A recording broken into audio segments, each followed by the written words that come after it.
All right, what's good, YouTube? Welcome back to the channel. My name is Kevin, and this is Smell Goods. Appreciate you stopping by. Appreciate you coming to hang out with me for a little bit.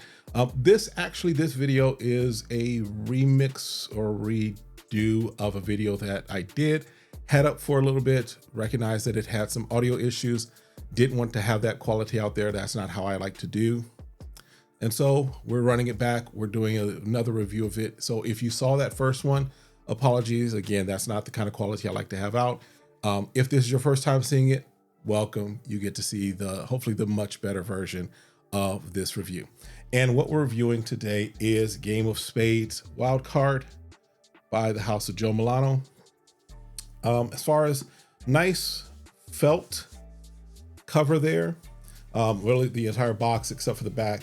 Back is like cardboard, it looks like, but everything else is kind of feels like on wood. Nice logo there, Spade. Open it up, that's where the fragrance will sit, the bottle will sit. And then you got Joe Milano Paris there. The back here got of course the UPC code and the QR code. QR code just takes you to the Joe Milano website directly to the fragrance. All right, nice touch there. As far as the bottle, very nice, solid bottle, very nice, hefty bottle. You've got the logo there on front, Game of Spades Wildcard. This is not a sticker, this is painted on. And so it's very nice touch. It's not, just a sticker that they've slapped on it. It feels like they painted it on and let it cure in that manner. As far as the top, you've got the spade there. And that's kind of encased in there under like glass, if you will. And then underneath that, on the atomizer, you've got JM there as well for Joe Milano. And then, of course, one of the things I absolutely love, cover the mic here. You got that pressurized atomizer that just kicks out.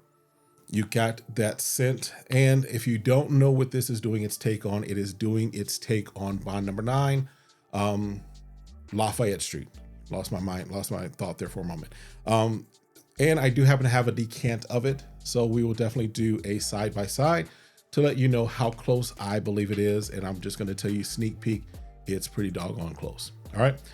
As far as the notes, and this is always a good start. Again, notes aren't always an indicator of how close a fragrance is going to be, but it is going to give us at least a clue as to whether or not they took their time, their energy, if you will, to at least get the notes in the same ballpark, right?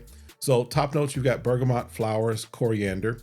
Middle notes, you've got apple, ambroxan, and vanilla. Tonka bean, and as far as the middle, base is tonka bean, ambergris, and woodsy notes. And this is directly from their website. So this isn't a Frank Rantica speculation. This is exactly what Joe Milano, Game of Spades says is going on in their fragrance. All right. Get them on skin. This on here. And yeah, even as I sprayed that, it does a nice job of really shifting the room, if you will. Let them both kind of just do their thing. In the air, you do get that vanilla, you get the apple. For me, I get that. I do get a little of that citrusy from the bergamot. Very nice fragrance. This for me is it could be a daily wear. This works day or night. This works in pretty much all year round.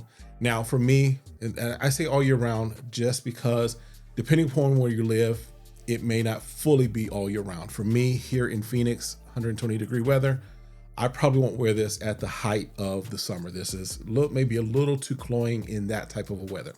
However, right now during the winter where it is here 60, 70, where you might be 20s, 30s, or even, God forbid, below that, it's still going to work. It still is a nice fragrance.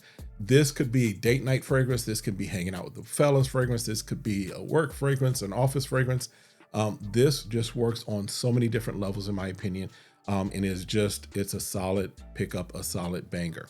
Now, the question as far as between the two, and again, I sprayed, this is Wildcard, this is Lafayette Street. As I sprayed them, and I've done this before, but I can tell you that the difference between the two is really, really minuscule. All right.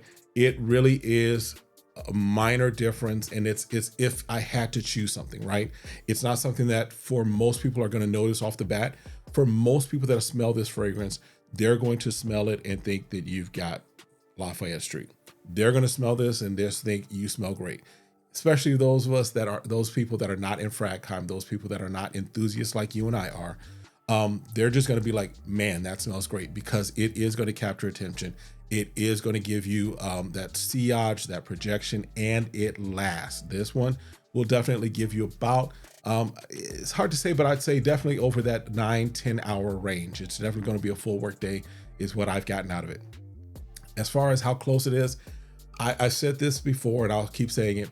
This is, and I'm going to say 95% only because that's playing it safe. If you've played spades like I play spades, sometimes, you know, you get that hand and you're like, listen, I could probably go 6, but we're just going to play it safe and go 5. This really, I think I could get away with saying this is 97.5, 98% there, but we're just going to dial it back to a 95% because it's that close. And again, if I had to say that there's a difference, this is just picking at something, I would say that the Lafayette Street is just slightly sweeter than the Wildcard. Again, slightly, not a major difference. We're not talking about a very decadent cake to a very dry, unsweetened cake, right? We're talking about just 2 fragrances. One is just slightly sweeter than the other, not going to be highly noticeable. Again, and that's if I have to pick something. All right. That's it for this one. Again, great fragrance. If you can get your hands on it, get your hands on it. Is it blind buy worthy? Abso-freaking-lutely. It's definitely a blind buy recommendation by me because it is a mass appeal scent. Now, that doesn't mean that it's a scent that everybody, you know, some scent profiles are just like very, very much out there and you can kind of smell the same thing, even though it might be different manufacturers, different designers. This is not going to be an everyday scent as far as you'll smell it all over the place, but it is a mass appeal in that people smell it, they're gonna like it, they're gonna love it. You'll probably get some compliments like I've already gotten from this fragrance, really just as I've been testing it for a little bit. All right, that's it for this one. Appreciate you, again, stopping through. Again, if you saw the first video, apologies, not the kind of quality I like to put out. If this is your first time seeing it, excuse me, if this is your second time seeing it, apologies. If this is your first time, you're good. Do me the favor, 1, stay safe, stay sane, stay smelling good. And then 2, make sure that you do me the honor of hitting that like, hitting that subscribe, requesting notifications and sharing, and then meeting me in the comments and let me know your thoughts. All right, y'all have a good one. Be blessed. Peace.